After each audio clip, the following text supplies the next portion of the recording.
Welcome everybody. Happy Friday. It is October. Can you believe it? It is October already. It's crazy. So I just want to start off by saying today is about building credit, which can in turn build wealth. So if you are a first-time buyer, or if you're an investor, or maybe you're moving up in your home, all of these types of scenarios can be improved or helped if you have better credit. So before we get straight into it, let's go around the room and introduce ourselves. I go by ianofAustin everywhere on the internet. Down to you, Liberty. Hello, I am Liberty Walker with Realty Austin, and I hope you guys are at home watching this podcast and you're not at ACL, although that would be fun too. But I'm excited to talk about credit. It's so important, and it's still a mystery in my mind. A lot of things. I have so many questions for you, Lauren. So I can't wait to hear from you. And what about this guy right over here? You want to introduce yourself? JJ Tolentino at the Next Level Property Group at KW Realty. I'm excited about this topic. You know, we're realtors, and we typically work with qualified people. That's our job, to work with qualified people. So I'm glad Lauren's here because she could talk to you more about savings plans, credit, all that stuff. And yeah, I'm excited to jump into it. Now's a good time to plan. It's the first day of the fourth quarter. So you can get 2022 together. True. Absolutely. Lauren, why don't you give us your 30-second elevator pitch before we go into the topic today? Sounds good. Thanks so much for having me. I'm happy to be here. My name is Lauren Bringle. I'm an accredited financial counselor with Self Financial. We are a company that empowers people to build their credit and their savings so they can build towards their dreams of things like buying a house. So that's kind of us in a nutshell. And yeah, I'm excited to talk about this topic because, as I'm sure you guys have seen, buying a home is a challenge for a lot of people, especially if you don't have credit. So one of the things that we had talked about before we hopped on the live today is it is a very high volume search in Google, how to buy a home with no credit and no money down. And I'm thinking to myself, so what do you have if you want to borrow $500,000 in Austin? Like, so you don't have credit and you don't want to bring any money to the table. One of those, if you do have credit, you can still make something happen. The money to the table, that's a whole other conversation. We'll save that for another time. So why don't we start with some of the early questions? Or Lauren, why don't you tell us why it's so important that you have a decent credit score? Yeah, so, like you said, if you don't have credit, it can be really hard to get approved for financing to buy a home. And also, if you have bad credit, you may get charged, even if you can get approved, you may get charged a lot of money over time. So I did write down a few examples to share with you guys just to illustrate how much more buying a house with bad credit could cost. So let's break this down, right? Yeah. If you have, for a first-time home buyer loan, if you have a 500 to a 580 credit score, you may, if you qualify, you have to pay a 10% down payment. If your credit score is above 580, that drops to 3.5%. So what does that look like for, say, a home in Austin that's maybe around $374,000? Well, if you have that lower credit score, that's $37,000 you have to pay right up front. But if you only have to pay that 3.5%, it's $13,000. So right off the bat, having better credit could mean you put $24,000 less down. What would you do if you had $24,000 more in your pocket, or if you had $24,000 less you had to wait to save for a down payment? Well, and so the reason why that resonates is, let's talk about, so Liberty or JJ, how many clients of yours say, what's my interest rate look like? I mean, I'll definitely direct them towards the lender on that one, Ian, but I don't really get that question too often. What is my interest rate going to look like? Really? Yeah, How about you, JJ? I mean, I get it all the time, but I deflect it because there's so much that we don't do. We like I said earlier, you have to have all your ducks in a row. Like, we would love to spend time with everybody, but with the market moving so fast, we take a good qualification letter from the lender and we're off. We're working. So, that's an equation you typically come to the table with, and we direct you to people like Lauren and companies like that. So I have an idea, but there's specialists for that. I am going to say that we have to disclose, we are not mortgage professionals. We are not the three of us are not financial advisors, but it is important that we kind of keep a gauge on what's going on in the industry. And even as buyers and investors ourselves, it's important that we take a look at what are we getting on interest rates for both our primary properties and our investment properties, right? So that does hit our lives just like it hits everyone else. And the only difference is we see it a lot, right? And I get that question, especially with investors. They're like, oh, what kind of interest rate are you seeing if I'm putting 20% down? And I'm like, I don't know. I think it's around this, but check with your lender. Yeah. I'll still say something. Yeah. So that's a great point because interest rates vary day by day. Mm-hmm. But they also largely depend on your credit score. So, I can give a couple examples, though, to your point, your individual situation would vary based on your lender and your unique credit profile. But, taking that $374,000 house example again, right? So say you have a 620 to a 639 credit score. The last time I checked, there's a Fico loan savings calculator. It's a great tool if you want to kind of gauge roughly what your interest rate may look like. But you would pay over the life of a 30-year loan with that 620 to 639 credit score about $282,000 in interest over 30 years. That's on top of the price of the home, okay? If your credit score increases to 760 or above, that could drop the interest you pay down to $164,000.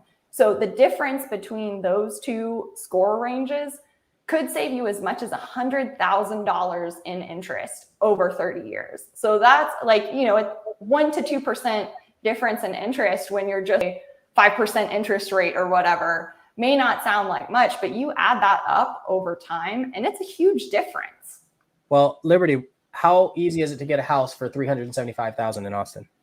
When you did say that, Lauren, my little realtor heart did break a bit because right now we're not seeing that. We are not seeing that price. Maybe potentially in a condo or an apartment style condo, you could see 375. But for the majority of move-in ready homes, if you're going to be within 15 minutes of downtown, you're looking at 480 probably as the most least expensive for a 3.2 these days. Yeah. So you see that example magnifies. The bigger the price gets, the bigger the difference in interest in down payment it's going to make. So Lauren, let me ask you this too, before we get too far down the rabbit hole. You did mention in the beginning that there is a loan product out there where you can put 3.5% down payment. Is that still going to be considered a conventional loan? Or are we talking more like FHA? That's an FHA loan. So that's that kind of what a lot of people call a first-time home buyer's loan. Okay, so another thing that I wanted to kind of bring up is the reason why Lauren is here and it's so exciting is I fairly recently discovered this tool. A lot of times you'll have credit counselors that'll say, oh yeah, you've got to sign up with us and spend $100 a month, and to each his own, right? Like if that works for them, great. Or a lender will say, you do this and do this and do that. And it takes time to build that up. But the company that Lauren works for is actually unique in that they have a really clean app where it's you're able to be self-sufficient and build your own credit for yourself. And so, Lauren, can you talk a little bit about that? And I've posted this link in the chat and I'll share it again. Yeah, definitely. So Self is definitely a great tool if you are just getting started with credit, or say you've had some financial mishaps in the past. And you need a tool to work on rebuilding your credit. And as I always say, it's in the name. You have to do the work yourself. You have to make your payments on time, but we can help you kind of build those positive credit habits that can serve you all the way from just starting out with your credit to getting your first, car loan, home loan, whatever the case may be, or even just qualifying potentially for a loan that has a lower interest rate. So yeah, it's an app. It's available on your phone in all 50 states in the US. You can download it from the iOS store or Google. It'll walk you through the process. You basically are building a savings habit as you pay into this account with Self each month. And each month we're reporting your payments to all 3 of the major credit bureaus. So that'll help you, build your credit report, build that on-time payment history. If you make your payments on time, that's the part I always emphasize. You have to make your payments on time. And then at the end, you've potentially built a little bit of a savings that you could use to put towards something else. We also have a secured credit card tool if you want to apply your savings as a security deposit for that. So it's kind of this step-by-step process for building your credit, which, to your point, Ian, it does take time. If anyone's kind of guaranteeing you an overnight fix to your credit, I would be very skeptical personally, because what lenders want to see and what mortgage lenders want to see is that you can pay what you owe back over time. They want to see that if they're giving you that 30-year mortgage, you will consistently make your payments throughout the lifespan of that mortgage. I hear so many people that they're talking to the lender for the first time. They've been looking at all these houses on Zillow and Redfin and Realtor.com, and now they're like, well, what do you mean I have to have some proof that I can pay things back? That actually happens. What do you mean I have to prove my employment history? This is an easy method to get proof, and it's reported to the major credit bureaus. So unlike your phone bill, right, that only gets reported if you miss, right? This is reported. It's a loan that you're paying to yourself, and it builds your credit. So even if you don't have any credit issues, or you have pretty good credit and you want to improve it, it still applies. It still applies. If you want to go to that next tier, if you're an investor and you want to go to that next tier, but you don't, and you can just pay a loan back to yourself. And now it's a line of credit where you're keeping the balance low. You're paying it back to yourself. And it's money in the bank, essentially. Other thoughts? Yeah. Liberty, so JJ. There's 2 things I'm hearing here. There's one, a credit score is like a baseline. Work data. Can she speak on clearing erroneous information on the credit score? Yeah, I actually had a question in regards to that. So the 2 things I hear is, what's a good baseline for credit score? In my head, without being a lender or credit person, I just choose 680. If you're above 680, let's work. Maybe under 680, you're still figuring stuff out, but let me know how you want to move forward. And then I also want to hear the savings strategies, because we're talking about credit and down payment. Those are the 2 that you go to the lender with, and you're like, okay, that's not going to make that happen. So is there a credit score that you kind of feel, or it's all situational? What does that look like for you? So it can depend on the lender, but typically what you see, people start to see the best rates and loan terms at about a 750 or above. And that's kind of the average credit score across the couple of credit bureaus, right? So while 680, you could, to your point, qualify for a home, you're still probably going to be paying a little bit more in interest than someone who has a 750 or up. Right. Another point I want to mention, just to correlate with what Lauren was saying, is, so if, let's say it was 750, as soon as someone checks your credit, it actually drops, right? And so really you want to go 10 points higher than that. Well, and there is a shopping period that the credit bureaus allow you to have when you are looking for a home. So, you want to kind of take a few quotes from a few different lenders within a short time period, if you will. You have that option, and it'll only count as kind of one, what we call a hard inquiry, that will drop your credit score. But that's also a great point about why, if you are trying to buy a home, you don't want to be applying for all different types of other credit in the couple months right before you are trying to buy a home. That may signal to lenders, if suddenly you're trying to get a new car loan and open 5 different credit cards and all this stuff, lenders may take that as a sign that you're strapped for cash, that maybe you're struggling. They view it as a high risk move. So it's very important to be very mindful about your credit, especially within the 6 months to a year before you're planning to buy a house. Liberty, what's the lowest credit score you've seen? I mean, are you guys diving into your clients' finances? Because people don't show me their credit score. I just I talk to the lender. I'm like, hey, Mr. Lender, are we good? They say yes. I'm like, okay. Before then, we have meetings before, but I mean, I might hear a verbal 5 and kind of. I feel like some people know whether to talk to realtors or not. Some people don't. Yeah, I've had it on both sides. I've had people that won't tell me a thing, which they don't have to, right? But I've also had people that come pouring their heart out to me, and I'll listen. And obviously, it's all confidential, so no names, of course. But I do hear that. I'm like, I think my credit score is like a 420. You think you can make that happen? I'm like, what? Yeah. Did I you haven't just seen a pull that one number mark out? because that's been I wrong. know. I mean, So- honestly, guys, I had no idea what my credit score was. So I went ahead and went to Credit Karma and looked at my Wells Fargo FICO score app. And I was very surprised that it wasn't so bad as I thought. But there was a weird medical charge on there that I was able to find, locate, and get rid of. And now my score is higher. So it's good to know. Knowledge is power. I want to start pulling through some of these questions too, right? So I think you had started touching on this, Lauren. Each pre-qual letter impact your score. And this goes for you too, JJ and Liberty.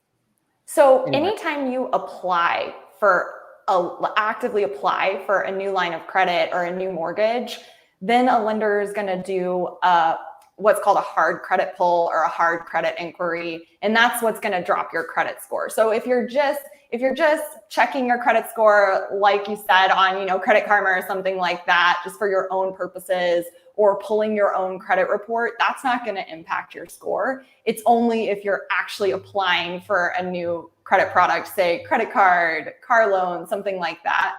That's what's going to trigger the lender to pull the credit report on your behalf, review it, and determine if you qualify or not. And whenever they're making that decision, that's what counts as a hard inquiry and can knock a few points off your score. But typically it's not too hard of a score hit, especially if you're only applying for one at a time. John has a question. If the score is higher, like in the 820s, does it affect it less noticeably? So that's such a nuanced question because it just really kind of depends on what you have going on your credit. Typically what I've seen is about, no matter where you stand, about 5 to 10 points per inquiry. But those inquiries will fall off your credit in about 1 to 2 years. So with 820, and I just want to kind of rope this into if you were getting a loan. So let's say you were getting a loan and you want to make sure you have the best interest rate. From what I understand earlier, Lauren, is that once you're at about 750, you can't really get better. Is that a true statement? Yeah. So again, it depends on the lender. Each lender has their own specific kind of requirements. But that's kind of where you start to see the cliff of the best interest rates start to happen at about 750 or above. So, the highest credit score you can achieve is 850, but you don't necessarily need to hit that perfect score to be able to qualify for the best rates. Got it. And then why don't we talk about Warp Data? He says, can you speak on clearing errors or erroneous information off of the credit report?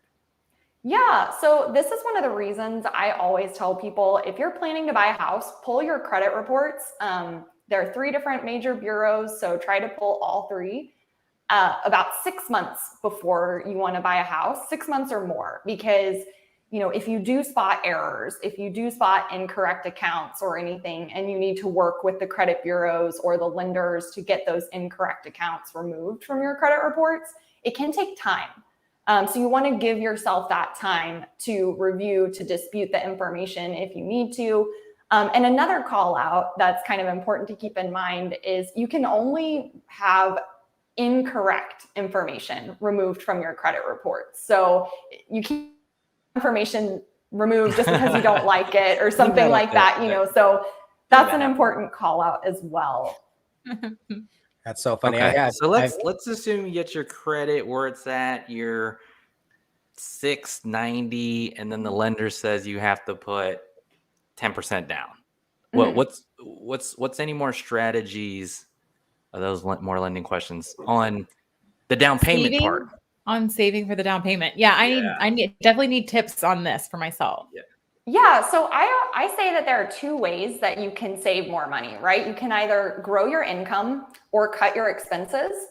And those are kind of the main ways, right? So growing your income. I don't want to hear either one of those. Give me a third. Yeah, and if you can do a combination of the both, if you can do a combination, even better, right? So ask for a raise at work, work extra hours, work a side hustle. You know, you can sell stuff you don't need. I saw one girl who was a college student who lost her job, for example. She started flipping furniture. So she'd find furniture at yard sales, refinish it and sell it for double, triple, whatever she paid for it, you know, on Etsy or someplace like that.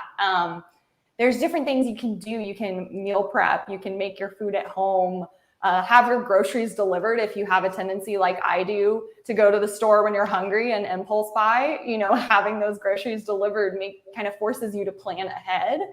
Another thing I would say that can be really powerful is just automating your savings habit. So we've seen a lot of our customers at Self, for example, have success building that savings habit just because they open a Self account, they turn on auto pay, and then you don't have to think about it anymore, right? Because that payment pulls each month. So, you know, say you're open a savings account, have the minute your paycheck gets direct deposited to your account, have that automatic deposit to your savings account set up, you know? So a lot of people have this mentality of I'll save what's left after I spend money each month, but I would challenge you to flip that. Can you save first and then spend what's left? So I want to talk about that. We're kind of, you know, we've got a few minutes left. And so it's not free, but it feels free. Can you just explain like how the cost works for people? Yeah, so at Self, we do charge a little bit of interest since we do report the product as a loan.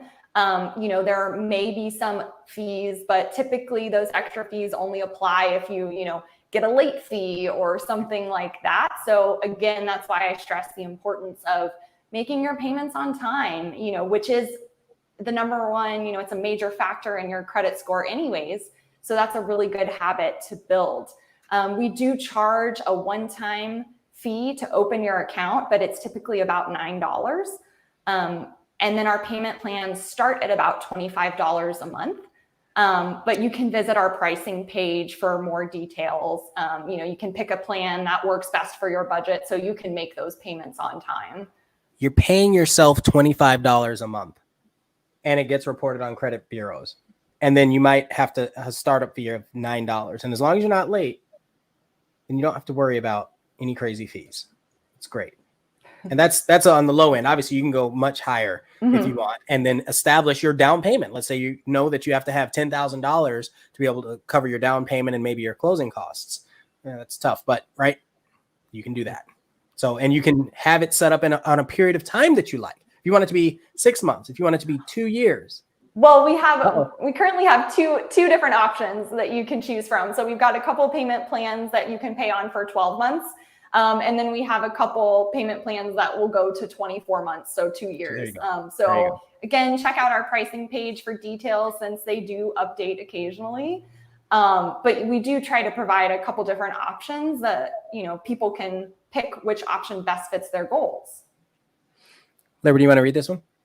Yes. So we have a question here pop up. How long is the shopping period for lender shopping? I hear it's 2 weeks. Yeah, it's typically about that time. Yes. So, you know, typically get your quotes within that short time period if you can, because then it'll count just as that one hard inquiry on your report. Now, caveat here, another explainer, that's only if you're getting quotes for mortgage products, say, or if you do it for a car loan. You know, if you do one inquiry for a car loan, one for a mortgage, one for a credit card, those do not count as the same shopping period. Those will count as 3 separate things. So I do like to call that out, but for mortgages specifically, yeah, you can get those in. And I always recommend get multiple quotes from different lenders so that you can do your research and find the best rates and options for you. Love it.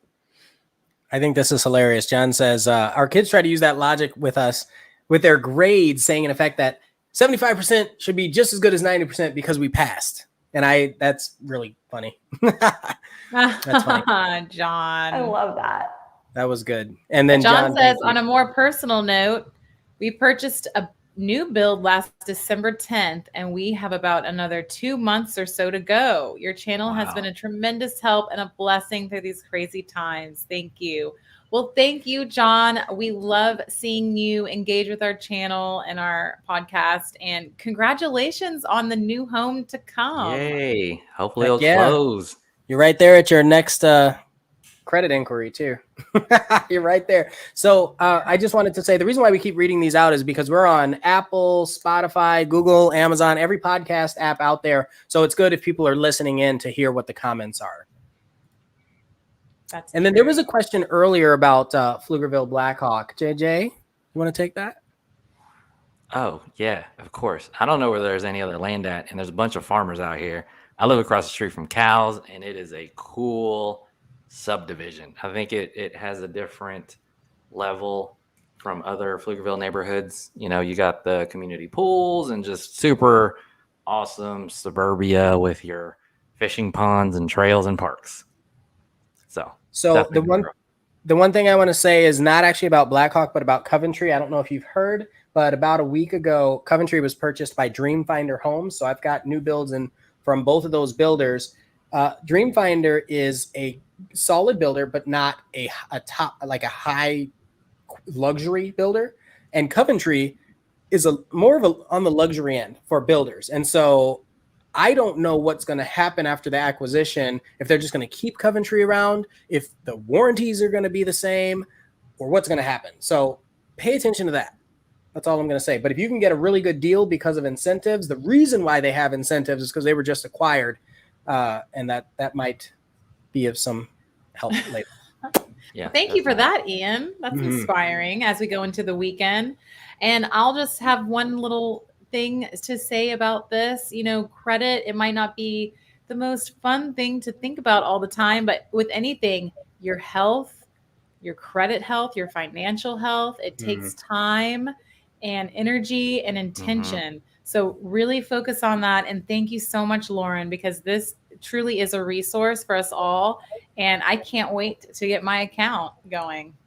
Yeah. Thanks so I like much to for piggyback having me. off of that too. Yeah, like I was thinking that too. I think it seems overwhelming. Like I want to talk to a realtor. I want a good credit score. I'm ready to purchase a house. 10% down payment. Holy schmoles. And you know, like Liberty said, it takes time. Health, wealth. It's a lifestyle, and a lifestyle's every day. You gotta watch what you're spending. I mean, you're consuming something every day, and that's and it's about it's about building these habits that can be sustainable over time, right? So to your point, like buying a house, especially if you're in a place right now where you don't have a high income and you don't have great credit, can feel so overwhelming. But if you kind of get your plan in place, you know, get creative, find ways to save money, get the tools, you know, maybe like Self that could help you kind of build your credit. You break it down and you just take it step by step until one day, you know, when you're in your dream home, it'll all have been worth it. You know, when you look back and, you know, you just take it day by day until you get to that point. It's so true. So true. Yeah. I want to share a quick story. And we were talking about this earlier. So I broke my hand and I was looking at my credit score and all that. So, you know, I believe in using products that I promote and I talk about. And so I've had Self for a while and I was like, oh, this is really cool. And it's always good. It doesn't cost any, you know, $10 or whatever. It doesn't cost anything to really have it. So I always keep an eye on my score and everything. And I'm like, yeah, I can get whatever I want right now. Right. And then I broke my hand. Well, I have not gone to the doctor for something serious. I've never broken anything. Let me just say it that way. And I went in there and I saw the bill and I was like, I could pay cash, but we're closing on our next house in a couple weeks. And I was like, I don't want to take cash out of my account and have it look all weird. And so I just put it on a credit card. Well, that's a bill. When it went on the credit card this month, October 1st, it hit. And I saw the my credit score drop by like 23 points. I'm like, what just happened? And it's because of that balance. And I was like, this is just ridiculous. So be mindful of that. Anytime you have a balance that's sitting on your credit, that can impact your score tremendously. Yeah, look. There goes the DTI. Yeah. Yeah, And then- that debt to income. I don't have ratio. any debt. And then I have this. This is like the first debt I have. I'm like, so frustrating. That's a good point too. I mean, that emergency fund, like making sure you have extra too, in case anybody falls off a skateboard or whatever you did, Ian. It was I my still one don't win. know. I still don't know. But I flew off a thanks, cliff on my everybody. mountain bike. Anyway, yeah. Thanks, Mountain everybody. bike. Thanks Thanks for Lauren. tuning in. Have a Have a good wonderful weekend. weekend, and we'll see you guys next Friday. Yeah. Bye.